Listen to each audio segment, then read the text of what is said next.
Amém. Quero te convidar a abrir a sua Bíblia no segundo livro dos Reis, no capítulo 4. Nós vamos ler, queridos, dos versículos 38 a 44. Segundo livro dos Reis, capítulo 4. Quero ler com os irmãos do versículo 38 a 44.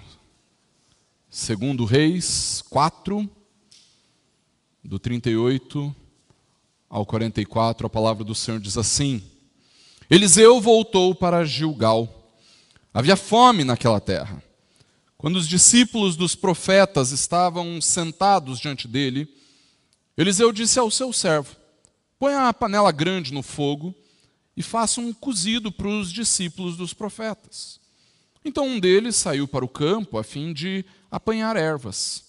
Ele achou uma trepadeira silvestre, colhendo os frutos, encheu a sua capa com eles. Voltou para casa, cortou os frutos em pedaços e os pôs na panela, mesmo sem saber o que eram. Depois deram de comer aos homens. Enquanto comiam o cozido, gritaram: Morte na panela, ó homem de Deus! E não puderam comer. Mas Eliseu disse: Tragam farinha. Ele a colocou na panela e disse: Sirva as pessoas para que comam. E já não havia mal nenhum na panela. Um homem veio de Baal Salisa e trouxe ao homem de Deus pães das primícias, 20 pães de cevada e espigas verdes numa sacola. Eliseu disse: Dê às pessoas para que comam. Porém o seu servo lhe disse: Como vou pôr isso diante de 100 homens? Eliseu tornou a dizer: Dê às pessoas para que comam, porque assim diz o Senhor: comerão e ainda vai sobrar. Então o servo pôs a comida diante deles, comeram e ainda sobrou, conforme a palavra do Senhor. Vamos orar? Deus, em nome de Jesus, Pai, nós te louvamos pela tua palavra, porque ela é a verdade. E mesmo quando nós encontramos relatos tão extraordinários como este que nós acabamos de ler, Deus, nós cremos que aquilo que o Senhor nos revela é a verdade. E é exatamente por isso que ela tem poder para nos transformar, poder para mudar a nossa história, poder para mudar o nosso coração, os nossos pensamentos. E é por isso, ó Deus, que ao ouvirmos a tua palavra, nós clamamos para que o Senhor submeta o nosso coração à glória da verdade e que o Senhor nos faça enxergar a glória da verdade e que no Senhor nós nos alegremos na glória da verdade. Opera, Deus, em nós, enquanto nós meditamos na Tua Palavra, e que o Senhor fale aos nossos corações, ministra nas nossas vidas, é o que nós te pedimos, em nome e para a glória do Senhor Jesus. Amém. Quanto tempo faz que você não come picanha? Eu não sei você, mas lá em casa faz tempo que a gente não vê uma picanha. E sejamos honestos, isso nem é o mais grave de tudo, não é verdade? Você já viu o preço do café? Gente, o café está tão caro, mas tão caro, que a maior prova de amor que você pode ter pelo seu pastor é convidar ele para tomar café na sua casa. Esquece a picanha, faz um cafezinho para mim. Você deve ter percebido quanto o preço dos alimentos subiu, não é verdade? Mas não se preocupe, é só não comprar. É evidente, queridos, que isso pode parecer apenas uma crítica ao governo ou a algum sistema econômico ou político, mas é fato de que nós estamos sentindo na nossa despensa a desvalorização dos nossos recursos, não é verdade? Apesar disso, queridos, eu quero crer que nenhum de nós tem experimentado a fome. E se você tiver, é importante que você venha conversar conosco, com os nossos diáconos, porque a nossa igreja pode te ajudar nesse tempo de escassez. Mas mesmo assim, queridos, é verdade que, graças a Deus, nenhum de nós tem passado fome. Mas ainda assim, irmãos, eu creio que todos nós estamos sentindo as dificuldades de um tempo difícil na política e na economia, não é verdade? Acontece, queridos, que é justamente em tempos difíceis que nós precisamos aprender a confiar na provisão maravilhosa, extraordinária e graciosa de Deus. O que você talvez esteja pensando é: pastor, como é que eu posso confiar na provisão de Deus se nós vivemos numa realidade de tanta corrupção e maldade? Como é que eu posso confiar que Deus vai prover as minhas necessidades, as necessidades da minha casa, da minha família, se nós vivemos num momento em que a morte moral, espiritual, relacional, administrativa subverte todas as realidades? E a única resposta que eu tenho para te dar é que eu creio que Deus continua realizando milagres. É verdade que Deus nos sustenta usando os meios ordinários, os meios comuns do nosso dia a dia, como o nosso trabalho, a riqueza que nós produzimos, como o nosso salário. Mas nós nunca podemos esquecer, irmãos, que Deus também nos sustenta por meio de realidades extraordinárias, realizando milagres mesmo. E nessa noite, queridos, a palavra do Senhor vai estimular a nossa fé, mesmo quando nós passamos por tempos difíceis. É por isso que, se por causa da aliança Deus promete nos sustentar, então, irmãos, nós devemos sim confiar na provisão que vem de Deus. O texto que nós lemos começa nos trazendo uma informação importante ali no versículo 38. O texto diz que Eliseu voltou para Gigal e havia fome naquela terra. Eliseu exerceu o seu ministério profético, queridos, na época do reino dividido. Após a morte do rei Salomão, o reino de Israel foi dividido em dois: 10 tribos ao norte e 2 tribos ao sul. O reino do norte ficou conhecido então como o reino de Israel, e o reino do sul como o reino de Judá. Gilgal, onde Eliseu está, ficava no reino de Israel, e era justamente a cidade onde Eliseu morava. O motivo pelo qual o texto nos diz que existiam ali discípulos de profetas, irmãos, é porque havia naquela cidade uma escola de profetas. Mas ainda mais importante que isso, queridos, é perceber a situação em que o povo se encontrava naquela época. O texto nos diz que havia fome naquela terra. Já há algum tempo, o reino de Israel vinha sofrendo com as guerras, com a corrupção dos seus governantes, com a maldade e a ganância dos sacerdotes.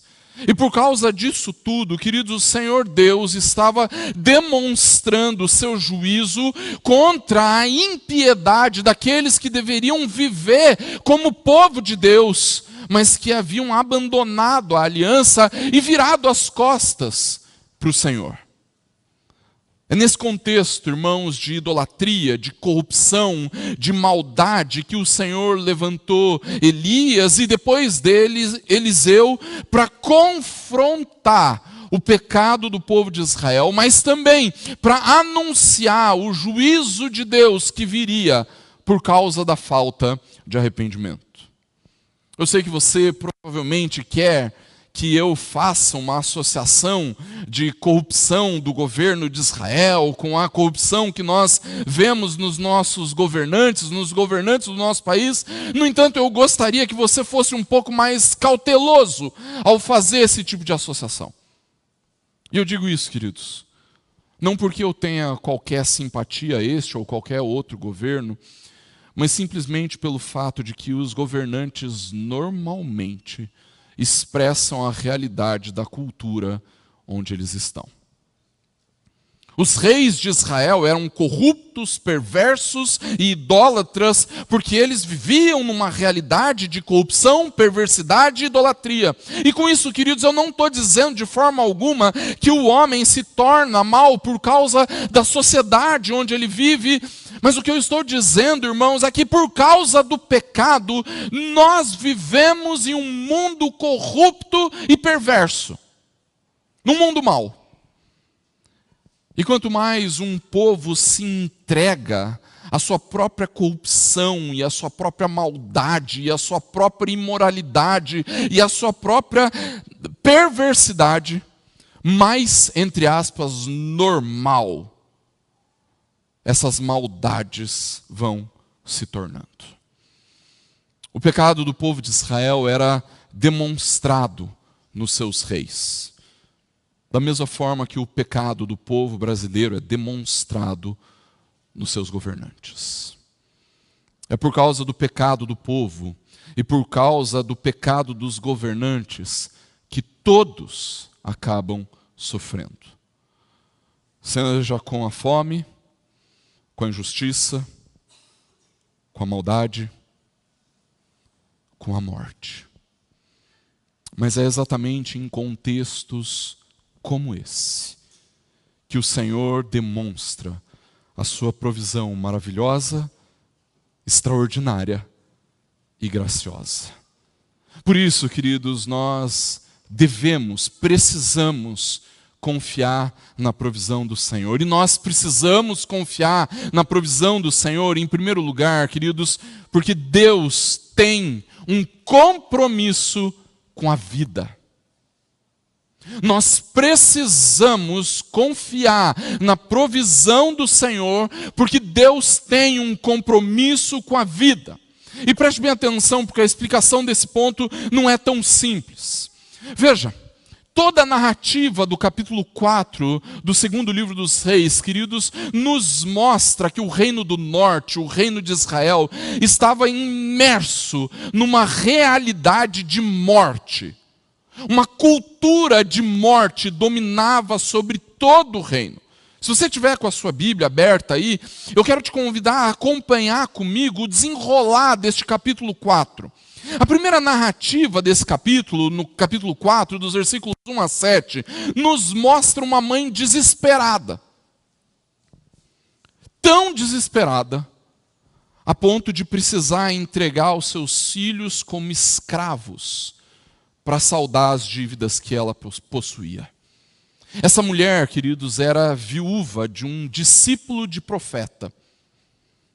E ainda que a lei do Antigo Testamento permitisse que as pessoas se oferecessem como escravos para pagar as suas dívidas, isso era uma completa exceção, irmãos. Mas o que torna essa história dessa mulher ainda mais grave, queridos, é o fato de que essa mulher não tinha mais formas de subsistência. Ela era viúva. Seu marido era quem sustentava a casa, e agora, a partir da sua morte, ela precisaria dos seus filhos para sustentá-la. Mas ao entregá-los como escravos, ela não teria mais de onde tirar o seu sustento. Aquela dívida, queridos, e a impiedade do credor sentenciavam aquela mulher à morte.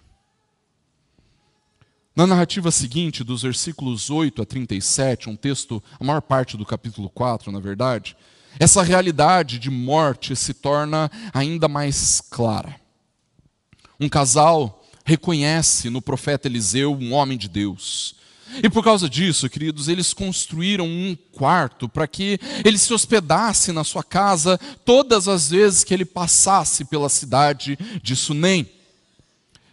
Grato por causa dessa hospitalidade, então, Eliseu profetiza um filho para ser o herdeiro daquele casal que não tinha filhos. E depois de um ano, aquela criança nasceu. Acontece que num determinado dia, esse menino que estava no campo com o seu pai, e depois de uma forte dor de cabeça, vem a falecer. O terceiro relato do capítulo 4 foi esta morte na panela que nós acabamos de ler. Nessa narrativa, queridos, nós vemos a terrível fome que existia na terra, e não apenas isso, queridos, a própria terra que deveria ser um manancial da provisão de Deus. Lembra? A terra que mana leite e mel é a terra que produz morte. A morte que quase foi consumida pelos discípulos dos profetas em Gilgal.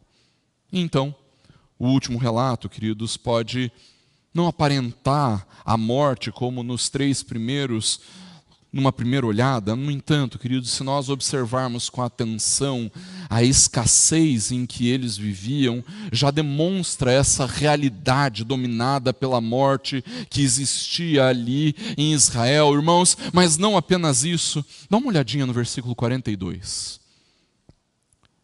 O texto nos diz: um homem veio de Baal-Salisa e trouxe ao homem de Deus pães das primícias. Daqui a pouco eu quero voltar a esse versículo para falar sobre outra realidade, mas você reparou o que esse homem traz para Eliseu? São pães feitos com as primícias da terra. Mas deixa eu te perguntar, para quem as primícias da terra deveriam ser entregues? A lei do Antigo Testamento, queridos, nos diz e estabelece que as primícias deveriam ser entregues no templo, para o sustento dos sacerdotes. No entanto, queridos, aquele homem, numa demonstração de protesto contra a apostasia do santuário e dos sacerdotes israelitas, ele resolve entregar as primícias para Eliseu. Aquele homem enxerga a morte espiritual daqueles que deveriam trazer vida. Irmãos, a morte rondava Israel em todas as áreas. Morte nas relações sociais, morte por causa das enfermidades, morte na terra, morte na escassez, morte na espiritualidade. Mas é justamente na realidade de morte que Deus demonstra o seu compromisso com a vida. Irmãos, Deus não é um Deus de morte ou um Deus de mortos. Ele é o Deus vivo e verdadeiro. E por causa disso, queridos, o Senhor envia Eliseu como seu profeta em meio a essa realidade de morte. Eliseu então aumenta o azeite da viúva e ela pode saldar a sua dívida. Eliseu ressuscita o filho daquele casal. Eliseu tira a morte da panela e Eliseu provê alimento para 100 homens. Eliseu, através do seu ministério profético, é o espalhador de vida em meio a essa realidade de morte. Mas perceba, queridos, será que a cultura, a realidade, a sociedade em que nós vivemos é tão diferente da cultura, a realidade, a sociedade de Israel nos tempos de Eliseu? Queridos, nós vivemos uma cultura de morte, assim como Eliseu. Uma cultura que salva as árvores, mas mata as crianças. Uma cultura, uma realidade em que a ganância é aceita como se fosse uma virtude. Irmãos, a morte nos ronda todos os dias. Morte física e morte espiritual. Acontece, irmãos, que através do ministério profético da igreja, queridos, o Senhor também provê vida nessa cultura de morte. A igreja é a espalhadora de vida. vida natural e vida espiritual por meio de Cristo. É através de nós, queridos, que a verdadeira vida é conhecida nessa realidade de morte em que nós vivemos, irmãos. O Senhor tem um compromisso com a vida, e assim como Ele usou Eliseu em Israel, Ele quer usar a igreja no Brasil como uma espalhadora de vida, irmãos. Todas as vezes que nós pregamos o Evangelho da graça de Deus, nós estamos espalhando vida. Todas as vezes que alguém se converte pelo testemunho da igreja, nós estamos espalhando vida. Quando nós realizamos obras de justiça, nós estamos espalhando vida. Quando você realiza as obras do Evangelho na sua casa, no seu trabalho, através da igreja, você está espalhando vida. Quando nós usamos os dons do Espírito para ministrarmos poderosamente esse mundo, assim como Eliseu, nós estamos espalhando a vida numa realidade de morte, queridos, porque através de Jesus, o Senhor da igreja, Deus provê vida àqueles que são impactados pelo Evangelho. Irmãos, nós podemos confiar na provisão do Senhor, queridos, porque através do ministério profético da igreja, Deus está provendo vida natural e vida espiritual através de Cristo nesse mundo de morte. Mas não apenas isso, queridos. Nós devemos confiar na provisão do Senhor, em segundo lugar, porque Deus abençoa aqueles que se mantêm fiéis, mesmo em tempos de escassez. Preste bem atenção. Nós devemos confiar na provisão do Senhor, porque Deus de fato abençoa aqueles que se mantêm fiéis, mesmo em tempos de escassez. Mas antes que você se perca nos seus pensamentos, eu preciso te alertar. Quando a palavra nos mostra que Deus abençoa aqueles que se mantêm fiéis, queridos, isso não quer dizer que Deus vai nos dar tudo o que nós queremos da forma que nós queremos. Entenda, Deus não se impressiona com a nossa fidelidade. Você já imaginou? Nossa, olha aqui lá o Tiago, que beleza de servo que esse homem é. Deus não se impressiona com isso, queridos. Deus é absolutamente santo e perfeito. Mas nós não podemos negar, queridos, que a palavra nos mostra que sim, Deus abençoa aqueles que se mantêm fiéis à aliança. Mas manter-se fiel à aliança, irmãos, não está relacionado com uma suposta capacidade que nós temos de fazermos tudo certinho, ou então das boas obras que nós fazemos, ou então do caráter justo que nós cultivamos. Queridos, ser fiel à aliança, no contexto da nova aliança, está relacionado com a nossa confiança em Jesus. Deus nos abençoa porque nós estamos em Cristo, e não porque nós somos bons ou porque nós fazemos coisas boas. Veja, queridos, o parâmetro das bênçãos da aliança são de provisão extraordinária, de provisão graciosa da parte de Deus. Deus promete sustentar o seu povo, Ele os libertaria da escravidão do Egito e os sustentaria na terra que mana leite e mel. Mas essa realidade de graça, de bondade, de misericórdia, de amor, estava relacionada com a fidelidade à aliança. E quando nós chegamos nesse texto que nós lemos, nós descobrimos que tem alguma coisa errada com a realidade. Havia fome na terra que mana leite e mel. Como é que pode a terra que mana leite e mel passar fome? Nós só temos duas opções. Ou Deus mentiu, dizendo que traria abundante provisão, ou o povo foi infiel à aliança. Qual deles você acha que eu devo escolher? Durante todo o Antigo Testamento, queridos, a Bíblia nos mostra a infidelidade do povo e o consequente juízo de Deus. Aliás, é justamente por causa do juízo de Deus que o povo está nessa situação que nós acabamos de ler. Deus envia o seu juízo para que o povo se arrependa e veja que no Senhor está tudo o que nós precisamos.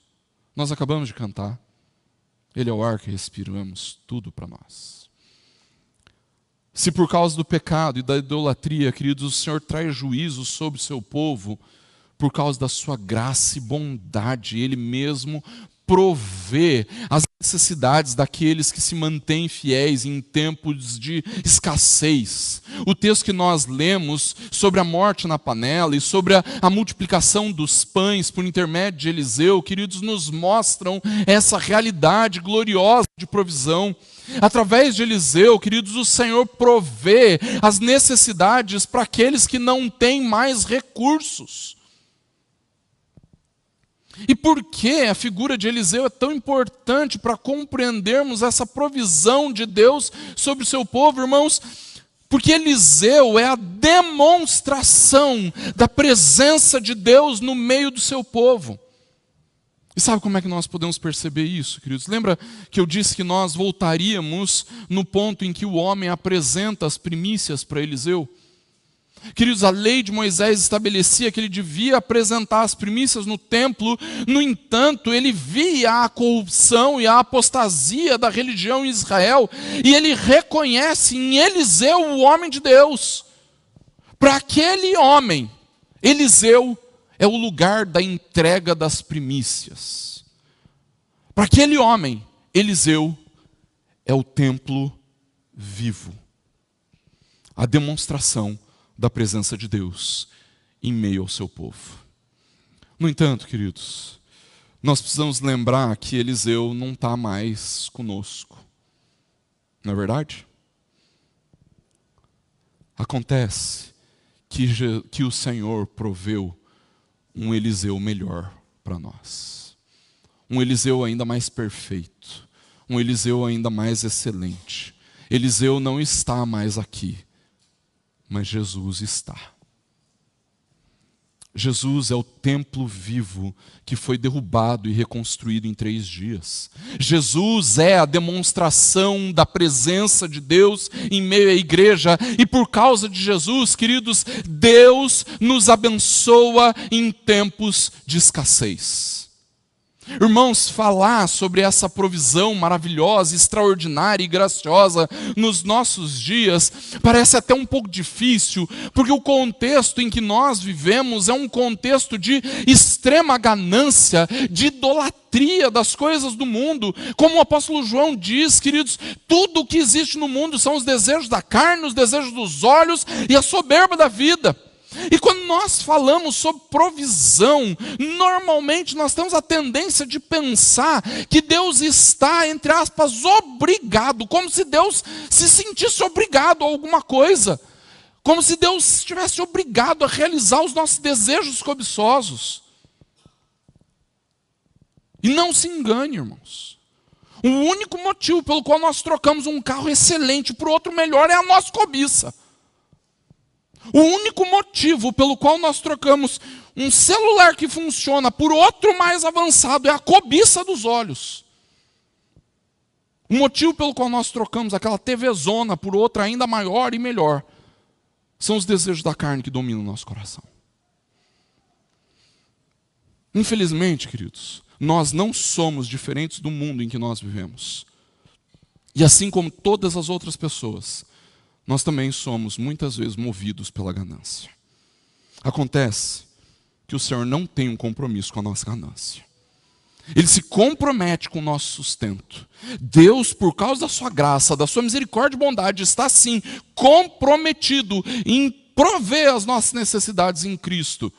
E Ele faz isso para que todas as vezes que nós nos percebermos pobres, miseráveis e dependentes dEle, Ele seja glorificado em nós, por ser gracioso, misericordioso e bom.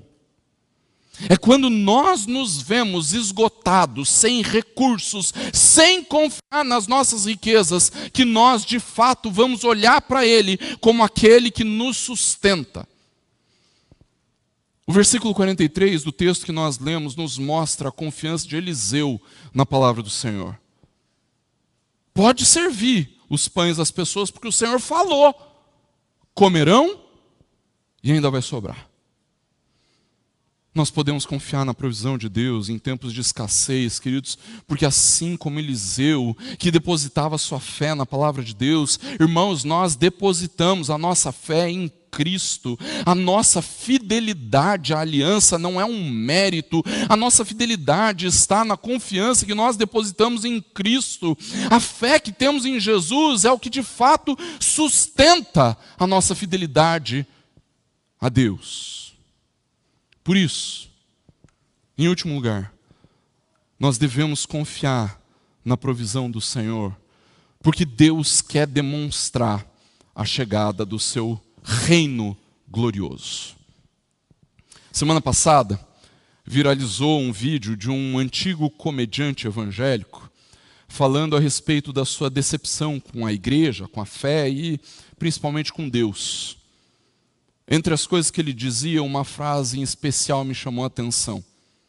Ele disse, e eu estou citando ele quase que literalmente: Jesus não te faz feliz.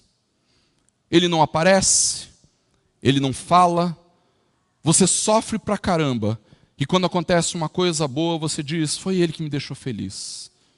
Assim é fácil. Eu não faço absolutamente nada, e quando as coisas dão certo, eu atribuo a ele. E quando dá ruim, eu digo, obrigado, porque o Senhor está me dando uma prova para eu ficar melhor. Ou seja, ele nunca perde. A fala desse ex-comediante e ex-evangélico, queridos, reflete um problema gigante nas convicções da igreja do século 21. A ideia de que Deus deveria me fazer feliz, e Deus deveria me fazer feliz provendo bem-estar, fazendo as coisas darem certo na minha vida. No entanto, queridos, se os crentes fossem inundados com uma teologia bíblica a respeito da glória de Deus, irmãos, é bastante provável que esse pensamento autocentrado de que Deus tem que fazer as coisas darem certo na minha vida fosse transformado numa compreensão majestosa a respeito da bondade de Deus. Todos os milagres que Eliseu, como o espalhador da vida, realiza nesse capítulo 4, são a demonstração da falência do reino de Israel. São a demonstração da realidade mortífera em que o reino do norte estava inserido. Num contexto de idolatria, maldade, corrupção, pecado e morte, o Senhor envia Eliseu para mostrar que tinha algo muito errado com o reino de Israel. As coisas estavam dando errado em Israel, porque algo estava errado com o povo de Israel. E Eliseu é enviado pelo Senhor para demonstrar isso, chamando aquele povo ao arrependimento. Queridos, um dos motivos pelos quais as coisas dão errado no nosso país, no governo, no nosso trabalho, na nossa vida, é justamente para que Deus possa nos mostrar que existem coisas erradas conosco. No entanto, ao fazer isso, Deus quer que nós olhemos para Ele e não para as coisas erradas. O Senhor quer nos fazer olhar para Ele como a nossa única esperança. No entanto, queridos, quando as coisas dão certo na nossa vida, quando o azeite é multiplicado, quando a morte na panela é anulada, quando a provisão chega sobre nós, isso não é para que nós nos vangloriemos achando que está tudo bem conosco. Não é isso. Queridos, quando as coisas dão certo na nossa vida, é para que nós nos vejamos ainda mais satisfeitos em quem Deus é. Quando as coisas boas acontecem, é para que nós possamos reconhecer a realidade gloriosa, graciosa, bondosa do reino de Deus que nos atingiu. Em outras palavras, queridos, Eliseu não operava milagres porque Deus queria dar bem-estar ao seu povo. Eliseu operava milagres para mostrar a chegada, ou então um vislumbre de um reino mais glorioso que o reino da morte em que eles viviam. Quando nós olhamos para o Novo Testamento, queridos, nós vemos Jesus realizando milagres, prodígios, sinais, como um sinal da chegada do reino de Deus. Assim como Eliseu, irmãos, Jesus realizava milagres para mostrar que um reino glorioso de amor, de bondade, de graça havia chegado. O problema é que Eliseu e Jesus foram completamente ignorados e rejeitados por causa da incredulidade do povo. As pessoas estavam tão conectadas com a perversidade, com a corrupção, com o pecado e com a morte, que eles não conseguiam crer naquilo que eles faziam e diziam. Mas diferente disso, irmãos, o remanescente fiel conseguia perceber a chegada do reino de Deus. Aqueles que criam conseguiam desfrutar do reino de Deus. Veja, irmãos, o que aquele ex-evangélico e muitos evangélicos frustrados com Deus não conseguem perceber é que os grandes feitos de Deus não são apenas para nos prover bem-estar. Os sinais e prodígios que nós experimentamos da parte de Deus não são para nos fazer feliz. O motivo pelo qual Deus faz algumas coisas darem certo na nossa vida é para demonstrar a sua glória, a sua graça e o seu poder. O motivo pelo qual Deus opera sinais e maravilhas é para demonstrar a chegada do reino. Por isso, queridos, nós podemos confiar na provisão de Deus, irmãos, porque através dos grandes feitos de Deus, o Senhor demonstra para nós a verdade gloriosa do seu reino. E nós, ao nos vermos abençoados, então nós ficamos felizes. Não porque as coisas estão dando certo, não porque nós temos bem-estar, mas porque é chegado o reino de Deus sobre nós. Concluindo, queridos, eu não sei se você está comendo picanha ou ovo frito, até porque até o ovo tem estado caro. Na verdade, eu não sei nem se você está tomando café. Eu não sei se você vai conseguir trocar de carro ou celular ainda esse ano. Mas uma coisa eu sei. O Senhor da provisão continua atuando nas nossas vidas. De fato, eu não sei como o Senhor vai prover sobre nós em tempos de escassez. Mas uma coisa eu sei. Ele vai prover. E nós podemos confiar na provisão de Deus, queridos, porque o Senhor tem um compromisso com a vida, Ele não é um Deus de mortos.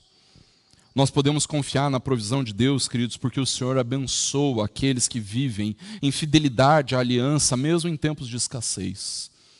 E por fim, nós podemos confiar na provisão de Deus, irmãos, porque o Senhor está comprometido a nos mostrar a chegada do seu reino glorioso de amor, bondade e graça. Que ao provarmos dessa provisão maravilhosa, extraordinária e graciosa, nós possamos olhar para o Senhor como a nossa única esperança em tempos de escassez. E que assim, Deus nos abençoe. Feche seus olhos, abaixe sua cabeça.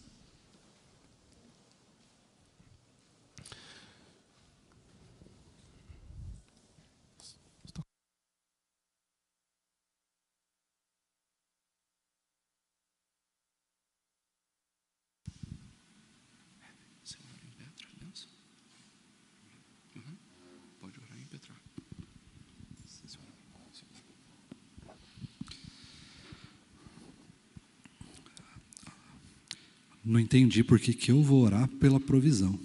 Vocês entenderam? Vamos orar? Deus maravilhoso, que privilégio extraordinário que é saber, e não só saber, mas sentir e nos deleitarmos no cuidado do Senhor.